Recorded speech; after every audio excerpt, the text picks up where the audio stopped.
இத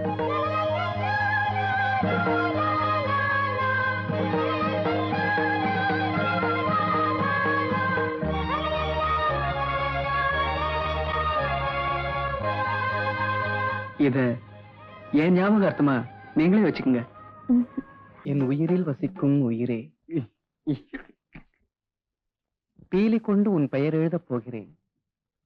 பேனா முள்பட்டு உன் பெயர் காயப்பட்டு விடுமோ என்ற கலக்கம் எனக்கு. இது போலண்டா மச்சி, உன் லவ் சக்சஸ். உன் அழகு பெயரை யாராவது அழுத்தி உச்சரித்தாலும் நான் அழுது விடுவேன். இந்த லெட்டர் கொண்டு கொடுத்ததுக்கு ரொம்ப தேங்க்ஸ். அவர் எழுதினதை பார்த்தா உண்மையில பைத்தியமா பிடிச்சிருக்கும் போல இருக்கு. எதுக்காகத்தானே இத்தனை நாளும் ட்ரை பண்ணது? என்னடி சொல்ற? உண்மையிலேயே நான் அவனை லவ் பண்ணல, ஜஸ்ட் லவ் பண்ண மாதிரி நடிச்சேன்.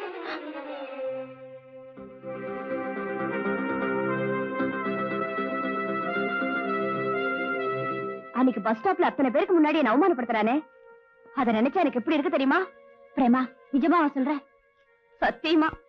பாவண்டி மகேஷ். பிரேமா, உனக்கு பிடிக்கலன்னா இப்பவே அவர்கிட்ட போய் சொல்லிடு. என்ன, உன் மேல அவர் உயிரையே வச்சிட்டு இருக்காரு. வஞ்சி, என்னோட விளையாட்டுல இதுதான் முதல் அத்தியாயம். பட் இங்க நடந்தத மகேஷ் கிட்ட சொல்ல மாட்டேன்னு எனக்கு சத்தியம் பண்ணி கொடுக்கணும். என்னால முடியாது. அப்ப இந்த விஷயத்துல நான் இன்னும் சிவியரா நடந்துக்குவேன். அது உனக்கு சம்மதமா? அது உன்னால முடியாது. சோ ப்ராமிஸ் பண்ணு.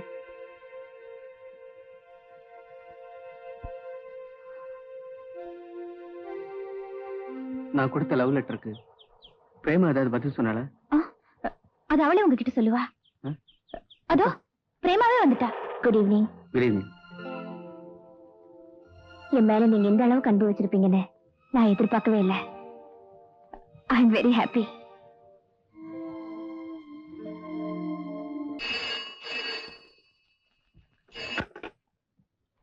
ஹலோ ஹலோ ஹலோ, நான் மகேஷ் பேசுறேன். இப்பதான் ஜஸ்ட் உங்களை பத்தி நினைச்சிட்டு இருந்தேன். ஏய் மகேஷ், மகேஷ் பேசுறாரு, வாங்கடி. Very nice of you. என் கூட எலெக்ஷன்ல போட்டி போட்டானே அந்த முரளி, அவன் நம்ம 2 பேர் மேலேயும் ரொம்ப கோவமா இருக்கான். நீங்க எதுக்கும் வெளியே வரும்போது ஜாக்கிரதையா இருந்தா நல்லது. அப்படியா? இப்ப பாருங்க ஒரு ஐடியா. மகேஷ், நாளைக்கு எனக்கு பர்த்டே. Is it? என்கிட்ட சொல்லவே இல்லையே. அன்னைக்கு உங்ககிட்ட சொல்லணும்னு நினைச்சேன். பட் உங்க பாட்டு ஞாபகத்துல என்னையே மறந்துட்டேன். சாரி. It's okay. அப்ப நாளைக்கு எனக்கு உங்க வீட்டுல டின்னர். மகேஷ், என் பர்த்டேயே நான் வீட்டுல ஃப்ரெண்ட்ஸோட செலிப்ரேட் பண்ணினாலும் உங்க கூட தனியா செலிப்ரேட் பண்ணணும்னு ஆசைப்படுறேன். தனியா எங்க போறது? நாளைக்கு சேப்பாக் ஸ்டேடியத்துக்கு வந்துரு. கரெக்டா 4 மணிக்கு வந்துரு. நான் உனக்காக வெயிட் பண்ணுவேன். ஓகே, சேப்பாக் ஸ்டேடியம் தானே? நான் 4:30 எல்லாம் வந்துடுறேன். பட் எனக்காக என்ன பிரசன்ட் கொண்டு வருவீங்க? என்னையே உங்ககிட்ட கொடுத்ததுக்கு பிறகு என்னால வேற என்ன பிரசன்ட் பண்ண முடியும்? இன்னொரு தடவை ரிப்பீட் பண்ணுங்க. என்னையே உங்ககிட்ட கொடுத்ததுக்கு பிறகு என்னால வேற என்ன பிரசன்ட் பண்ண முடியும்? சி பாவண்டி. நாளைக்கு ஷார்ப்பா 4:30க்கு நான் ஸ்டேடியத்துல வெயிட் பண்றேன். ஓகே?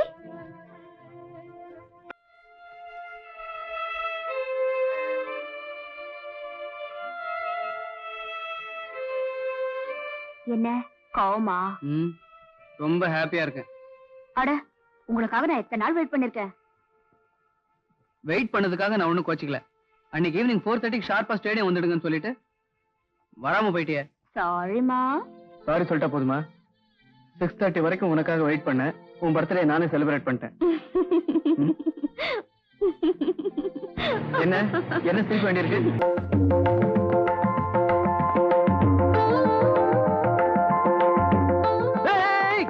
எவன்டா அவன் போடாங்க?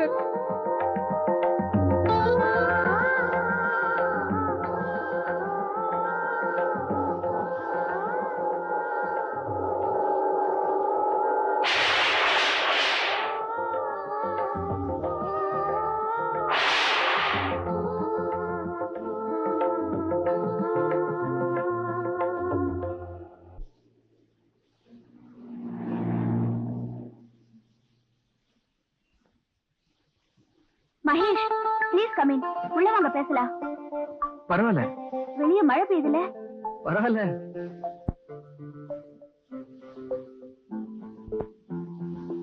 கொடைக்குள்ளையாவது வாங்க. வேண்டாம், முழுக்க நனைஞ்சதுக்கு அப்புறம் கொடை எதுக்கு?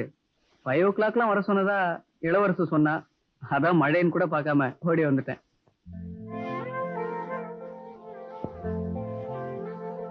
தயவு செஞ்சு என்ன மன்னிச்சிருங்க மகேஷ். யூசிலி ஏன் அழற? பெரிய தப்பு பண்ணிட்டேன். ஏய், நீ என்ன வந்து பார்க்கல, நான் கோமா இருக்கேன்னு நினைச்சிட்டியா? Nothing like that. No Mahesh, அதை விட பெரிய தப்பு பண்ணிட்டேன். வாட்? மகேஷ், நான் உங்களை லவ் பண்ணல. மழையில கூட ஜோக்கா? What a great joke. Mahesh, please believe me. I didn't love you. I can't love you. Very good. Dialogue ரொம்ப நல்லா இருக்கு. ஐயோ Mahesh, I'm so sorry. I'm talking seriously. உங்க களங்கமில்லாத இதயத்தை புரிஞ்சுக்கதனா உங்க வாழ்க்கையோட விளையாடிட்டேன். அதுக்காக நீங்க எனக்கு என்ன தண்டனை கொடுத்தாலும் எதுக்கு நான் தயாரா இருக்கேன். ஆனா உங்களை காதலிக்க முடியாது. உங்களை பழி வாங்கணுங்கிற எண்ணத்துல பழகுனதுனால எனக்கு உங்க மேல லவ் வரல. அது மட்டும் இல்ல, என்னோட மர மாப்பிள்ள அமெரிக்கால இருக்காரு. எங்க பேரண்ட்ஸ் அரேஞ்ச் பண்ண இடம் அது.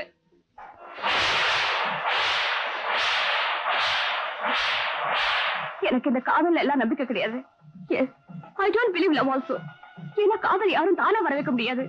அது ஒவ்வொருத்தர் இதயத்துல இருந்து அவங்களையும் மீறி வரணும். நமக்கு மீறிய சக்தி தான் காதல்னு நினைக்கிறவனா. அதனாலதான் காதல் தெய்வீகமானதுன்னு சொன்னாங்க. எனக்கு அந்த காதல் உங்க மேல வரல. எந்த நிலைமையில நான் என்ன செய்ய முடியும்? தயவு செஞ்சு என் நிலைமையில இருந்து நீங்க யோசிச்சு பாருங்க. அதனாலதான் இந்த கல்லிஞ்சி கறி. நீங்க எனக்காக அடிபட்டு கிடந்தப்ப கூட உங்களை பார்க்க வரல. ஏன் மகேஷ் பேச மாட்டேங்கிறீங்க? தயவு செஞ்சு நடந்ததெல்லாம் கெட்ட கனவா நினைச்சு மறந்து என்ன மன்னிச்சிடுங்க. என்ன மன்னிச்சிட்டேன்னு ஒரு வார்த்தை சொல்லுங்க மகேஷ். இல்ல பிரேமா, உங்களை எனக்கு ரொம்ப பிடிச்சிருக்கு. உங்களை எனக்கு ரொம்ப பிடிச்சிருக்கு. எனக்கு ரொம்ப பிடிச்சிருக்கு.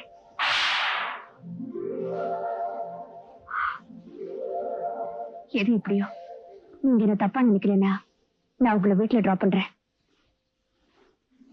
வாங்க. Okay, see you, bye.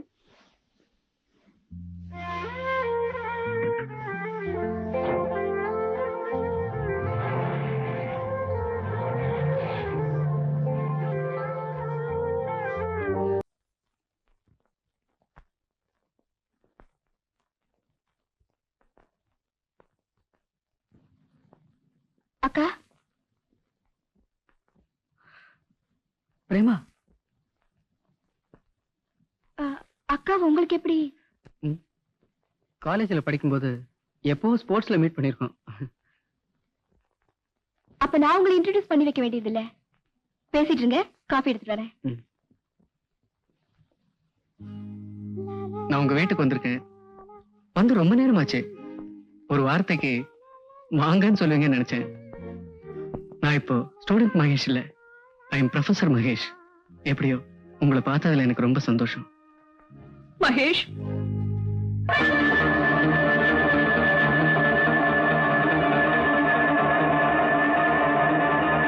Prema, உங்களுக்கு இந்த வடை எப்படி வந்தது? ப்ளீஸ் அதை கேட்காதீங்க. உங்களுக்கு ஒரு கஷ்டம் அதுல எனக்கும் பங்கு. Sorry sorry Prema. நான் ஏற்கனவே புண்பட்டு இருக்கிறேன். நீங்களும் புண்படுத்தாதீங்க. காலேஜ்ல படிக்கும் போது என்னோட விளையாட்டு உங்களை பாதிப்புக்குள்ளாக்கிடுச்சு. இப்போ விதியோட விளையாட்டு என்ன பாதிச்சிடுச்சு. நீங்க என்ன சொல்றீங்கன்னு எனக்கு புரியலையே. அதனால நினைச்சு கூட பார்க்க முடியல மகேஷ். நான் பாம்பேக்கு வந்ததுக்கு அப்புறம் ஒரு நாள் எங்க அப்பாவை ஏர்போர்ட்ல டிராப் பண்ணிட்டு கார்ல திரும்பி வந்துட்டு இருந்தேன். அப்ப ரோட்ல ஒரு கார் தாறுமாறா வந்து எதிர்பாராம அந்த விபத்து ஏற்பட்டுடுச்சு. மயக்க தெரிஞ்சு கண் விழிச்சு பார்த்தப்போ முகத்துல அடிபட்டு நான் ஹாஸ்பிட்டல்ல இருந்தேன். அப்போ என்னோட மரமாப்பிள வந்து, பிரேமா, ஐ am very sorry to say. எனக்கு எப்படி சொல்றதுன்னே புரியல. உன் சொத்துக்காக ஆசைப்பட்டு உன்னை கல்யாணம் பண்ணிக்கணும் நிச்சயமா நான் எதிர்பார்க்கவே இல்லை. நான் உன்னை மேரேஜ் பண்ணிக்க இருந்த ஒரே ஒரு காரணம் உன்னுடைய அழகுதான். அந்த அழகு இப்போ உன்கிட்ட இல்ல. Anyway, wish you good luck. நான் செஞ்ச தப்புக்கு தண்டனை அப்பீல் பண்ணாம அனுபவிச்சுக்கிட்டு இருக்கேன். Prema, don't வீப் please. நான் தான் அழகின்னு கர்வமா இருந்தேன். இப்போ இந்த 4 சுவர்களுக்கு மத்தியில அடங்கி கிடக்குற. பிரேமா, அது உங்களோட காம்ப்ளெக்ஸ். தங்க விக்கிரகத்துல வடு இருந்தா அத தரையில எரிஞ்சிடுறது இல்ல. ஏன் பௌர்ணமி நிலவுல கூட வடு இருக்கு. அதுக்காக நிலாவே வேண்டான்னு யாருமே ஒதுக்கிடுறது இல்ல. இது ஒரு பெரிய காயமே இல்ல. இப்ப இருக்கிற லேட்டஸ்ட் மெடிசன்ல இத ரொம்ப ஈஸியா கியூர் பண்ணிடலாம். S, don't worry. இப்படித்தான் சார் தனக்குள்ள காம்ப்ளெக்ஸ் வச்சுக்கிட்டு எப்பவும் அழுதுகிட்டே இருப்பாங்க. அக்கா, எங்க காலேஜுக்கு வயசான ப்ரொஃபசர் ஒருத்தர் வந்திருக்காருன்னு நான் அடிக்கடி சொல்லுவேன்ல, அவர் இவருதான். ரொம்ப தேங்க்ஸ் சார். எதுக்கு? எங்க அக்கா யாருக்கிட்டையும் பேச மாட்டாங்க, வெளியே வர மாட்டாங்க. அன்னைக்கு நீங்க வந்ததுக்கு அப்புறம் இப்ப எல்லார்கிட்டயும் நல்லா மூவ் பண்றாங்க. சோ அடிக்கடி நீங்க எங்க வீட்டுக்கு வரணும். தேங்க்யூ, கண்டிப்பா வரேன்.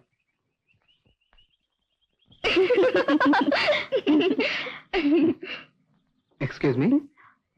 தேங்க்யூ. ஐயோ, இந்த ஐஸ்கிரீம் வாங்கிட்டு வரதுக்குள்ள எவ்வளவு சிரமம். பெண்கள் இல்லை என்றால் ஆண்களுக்கு ஆறுதல் கிடைத்திருக்காது அப்படின்னு பெர்னாட்ஷா சொல்லிருக்காரு. அது தெரியுமா? அதே பெர்னாட்ஷா அடுத்த வரையில் என்ன சொல்லியிருக்காரு தெரியுமா? என்ன சொல்லிருக்காரு? பெண்களே இல்லை என்றால் ஆண்களுக்கு ஆறுதலே தேவை இருந்திருக்காதுன்னு சொல்லியிருக்காரு.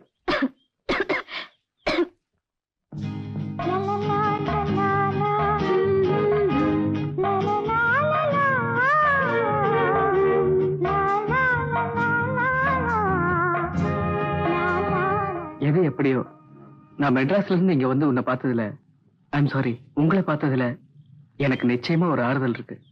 நோ, அப்படியெல்லாம் இல்ல. நீங்க இங்க வந்தது எங்களுக்கு தான் ஆறுதலா இருக்கு.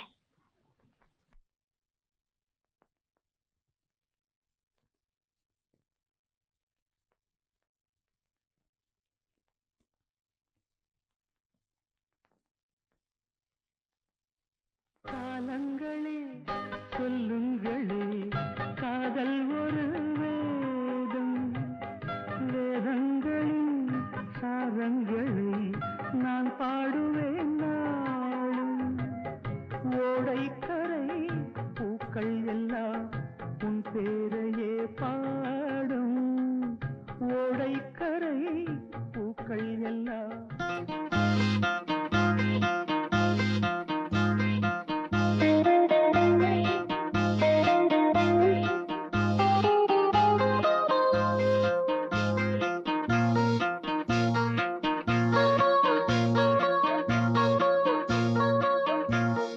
எனக்காக என்ன பிரசன்ட் கொண்டு வருவீங்க? என்னையே உங்ககிட்ட கொடுத்ததுக்கு பிறகு என்னால வேற என்ன பிரசன்ட் பண்ண முடியும்?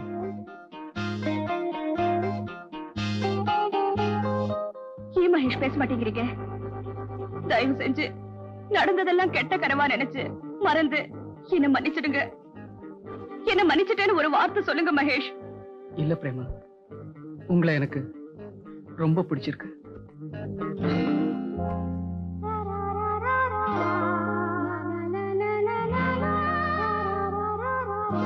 இப்ப நான் அவரை காதலிக்கிறேன்னு சொன்னா என் முகத்துல வடு ஏற்பட்டதுனால வேற வழி இல்லாம அவரை காதலிக்கிறேன்னு தப்பா நினைச்சுப்பாரோ? அப்படியெல்லாம் நினைக்க மாட்டாரு.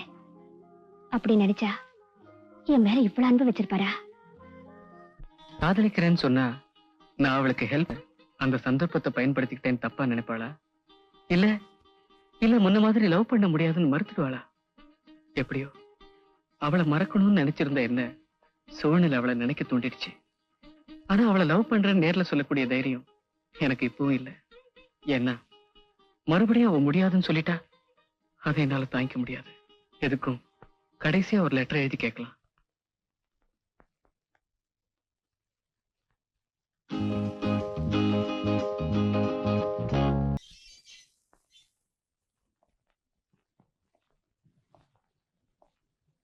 Good evening. Good evening. Priya இல்லையா? பிரியா இன்னும் வரல. பை த வே, காலையில பேப்பர்ல பார்த்தேன், மராத்தன் ரேஸ் அனௌன்ஸ்மெண்ட்ல உங்க பேரை பார்த்ததும் என்னோட சந்தோஷத்தை என்னாலேயே தாங்கிக்க முடியல. என்னோட லைஃப் ஆம்பிஷனே அதானே. என்னோட ஆசையும் பிரார்த்தனையும் கூட அதுதான். நிச்சயமா நம்பிக்கை எனக்கு ரொம்ப இருக்கு. பட் என் வாழ்க்கை பந்தயத்துலதான் நான் இன்னும் ஓடிக்கிட்டே இருக்கேன்.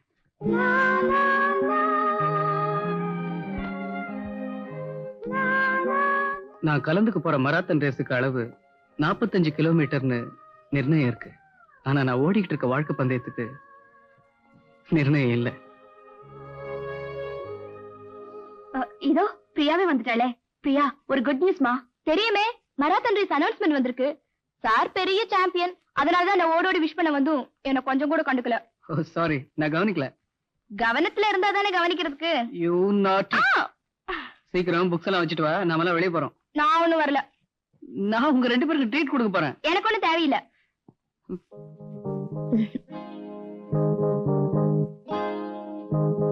இந்த சந்தர்ப்பத்தை பயன்படுத்தி பிரியா அவரை காதலிக்கிறத அவர்கிட்ட சொல்லணும். அதுக்கு பிரியா இல்லாம போறதான் பெட்டா. நானும் உங்ககிட்ட குடியா பேசணும். ஏதோ முக்கியமான விஷயம் பேசணும்னு சொன்னீங்க. அத பத்தி பேசணும்னு தானே வந்திருக்கோம்.